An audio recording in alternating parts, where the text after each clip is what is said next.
What's up, investors? Welcome to my office. Today we are going to talk about the most asked question we get from the Easy community. I'm going to give you 10 guesses. We don't actually have time for that, so I'm just going to tell you straight up. The number one question we get almost every single day is, what do I invest in? What share should I buy? I don't know which ETF I should go for. What do I buy? What do I invest in? How do I do it? How do I start? Well, there's good news and there's bad news. That is both the easiest and the trickiest question to answer. Easy because there's some pretty good principles that I'm going to share with you now that you can follow to really help you make that decision. Tricky because, guys, no one has a crystal ball, no one can tell the future, nobody knows which is the next big share to buy. So here we go. I'm going to give you my top 5 tips for choosing what to invest in. Numero uno, go with what you know. So Warren Buffett, who's this really smart investing guy, was a huge fan of this philosophy. And that is really, you should invest in companies that at the very least, you know what they do. So think about where you shop, where your bank is, who your medical aid provider is, who your mobile operator is. These are companies that you're prepared to give a little bit of your hard-earned cash to on the regular.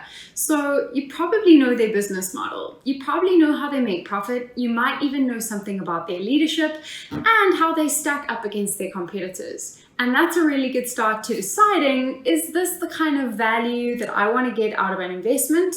And from there, you can do a little bit more research and see if it's a good fit for your portfolio. Number 2, learn a little bit more about exchange-traded funds, or ETFs. What it basically is a collection of different companies that you can invest in as one thing. What does that mean? It means low cost. It means diversification, i.e. not having all your eggs in one basket.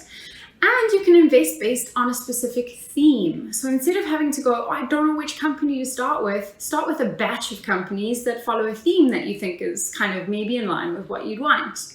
Examples of this, the top 40 companies, companies by industry, property investing. These are all things you can do in one easy transaction with an ETF. 3, become a total nerd. Get obsessed with research. EasyEquities has its own research portal where we do analysis, we look at things that are topical, we look at new stocks, we look at ETFs. Go and do all the reading and all the investigating. 4, engage with your community. Hello, that's what we're doing right now. Go speak to your friends, bring it up at the next bride. Go follow the latest credible financial journalists on Twitter.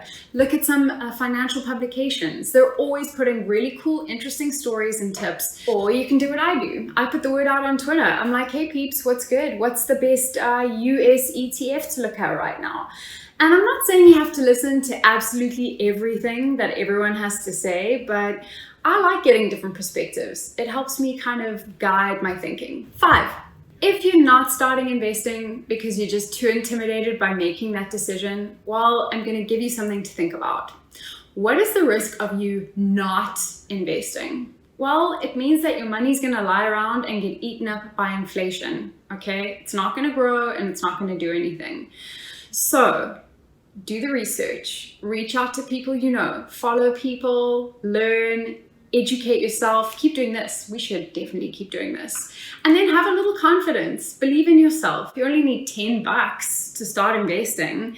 I mean, that's not even a whole cappuccino. That's like 3 sips of a cappuccino. Then what's the harm? You know, $10, invest in your first share, do it. You guys are gonna thank me later.